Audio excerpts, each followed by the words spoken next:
सोचिए, एक ऐसी सभा जहां धर्म की रक्षा होनी थी, पर उसी सभा में एक नारी का सम्मान ही दांव पर लग गया। जी हाँ, यही वो पल था जिसने इतिहास के सबसे भयानक, सबसे विनाशकारी युद्ध की नींव रखी। ये महज एक सवाल नहीं था। ये तो उस समय के सबसे ताकतवर दरबार में धर्म की बुनियाद पर ही एक सीधी खतरनाक चुनौती थी। एक ऐसा सवाल जिसका जवाब देने की हिम्मत किसी में नहीं थी। तो चलिए उस घटना की तह तक चलते हैं। देखते हैं कैसे किस्मत का एक खेल धोखे का एक जानलेवा हथियार बन गया। और इस कहानी की शुरुआत होती है हस्तिनापुर की राजसभा से। शकुनी के वो छलावे वाले पासे और उनके लालच में धर्मराज युधिष्ठिर एक के बाद एक सब कुछ हारते चले गए। पहले सोना, फिर जवाहरात, फिर पूरा का पूरा राज्य, यहाँ तक कि अपने भाई, और आखिर में वो खुद को भी दांव पर लगाकर हार गए। अब सोचिए, युधिष्ठिर अपना सब कुछ हार चुके थे, बिल्कुल सब कुछ। तभी शकुनी ने अपना आखिरी, सबसे जहरीला पासा फेंका, एक सवाल की शक्ल में।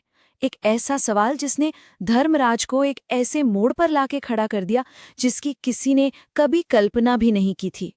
और बस इन दो शब्दों के साथ पूरी की पूरी सभा में एक मौत जैसा सन्नाटा छा गया।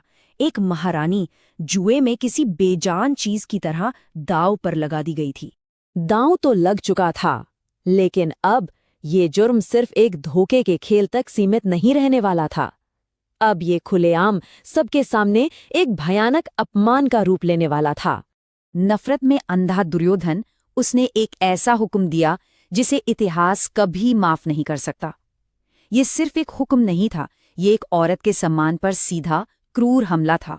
उस सभा में जैसे सब अधर्म के नशे में चूर थे। द्रौपदी की हर दलील, हर गुहार को अनसुना कर दिया गया और उन्हें उन्हें बालों से घसीटकर उस खामोश सभा के बीचों बीच ला खड़ा किया गया। इस भयानक अपमान के बीच अब जांच की कमान खुद द्रौपदी ने अपने हाथों में ले ली। उनका हथियार एक सवाल, एक ऐसा सवाल जिसने वहां बैठे हर एक शख्स की रूह को, उनकी अंतरात्मा को झकझोर कर रख दिया। उनकी आवाज उस पूरे हॉल में गूंजी, उस युग के सबसे महान योद्धाओं और विद्वानों से सीधा जवाब मांगते हुए कि बताइए, क्या मैं एक दासी हूं या एक महारानी? ये सवाल हवा में तैरता रहा, गूंजता रहा, लेकिन जवाब में क्या मिला?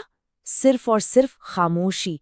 उन लोगों की खामोशी जिन्होंने धर्म की रक्षा की कस्में खाई थीं।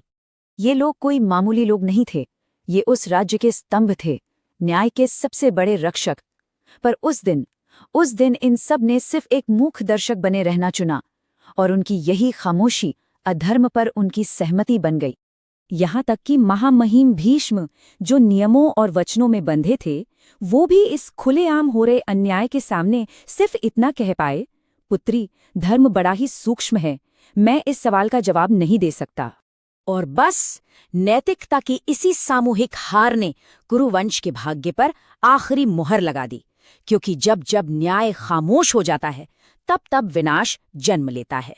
जब इंसानी अदालत पूरी तरह नाकाम हो गई, जब पूरी सभा पत्थर की मूरत बनी रही, तब दुर्योधन ने अपमान की सारी सारी हदें पार करते हुए वो सबसे भयानक हुक्म दिया। ये हुक्म कुरु सभा में इज्जत और धर्म की मौत का ऐलान था। जब हर किसी ने साथ छोड़ दिया, जब कोई रक्षक नहीं बचा, तब उनकी आखिरी पुकार उस सभा के लिए नहीं थी, वो पुकार थी ईश्वर से। हे गोविंद, हे माधव, अब मेरी लाज सिर्फ और सिर्फ आपके हाथों में है। और फिर एक चमत्कार हुआ। जैसे ही दुशासन ने उनकी साड़ी को हाथ लगाया, वो वस्त्र, वो कपड़ा अपने आप बढ़ने लगा, वो अनंत हो गया। आखिरकार दुशासन हाँफते हुए थक कर जमीन पर गिर पड़ा। उसे किसी योद्धा ने नहीं हराया था, उसे हराया था दैवीय इच्छा ने। उस दिन अधर्म की ताकत खत्म हो गई थी। उस दैवीय मदद ने सबसे बड़े अपमान को होने से तो रोक लिया, लेकिन जुल्म तो हो चुका था। और अब इसका फैसला सिर्फ खून से होना था। सभा की वो पत्थर जैसी खामोशी आखिरकार टूटी, लेकिन न्याय की आवाज से नहीं। ये आवाज थी बदले की एक खौफनाक प्रतिज्ञा की। और द्रौपदी की प्रतिज्ञा ने तो जैसे सब कुछ तय कर दिया। उनके खुले बाल उस अपमान की एक जिंदा निशानी बन गए, एक ऐसा कर्ज जिसे चुकाने का एक ही तरीका था, युद्ध और दुशासन का खून। तो इस तरह एक सभा की खामोशी और एक स्त्री के अपमान ने इतिहास के सबसे बड़े महायुद्ध महाभारत को जन्म दिया। ये कहानी, ये घटना एक हमेशा के लिए दी गई चेतावनी है कि जब जब धर्म सो जाता है तब विनाश जागता है। और याद रखिए, अन्याय के खिलाफ चुप्पी तबाही को दिया गया पहला न्योता होती है।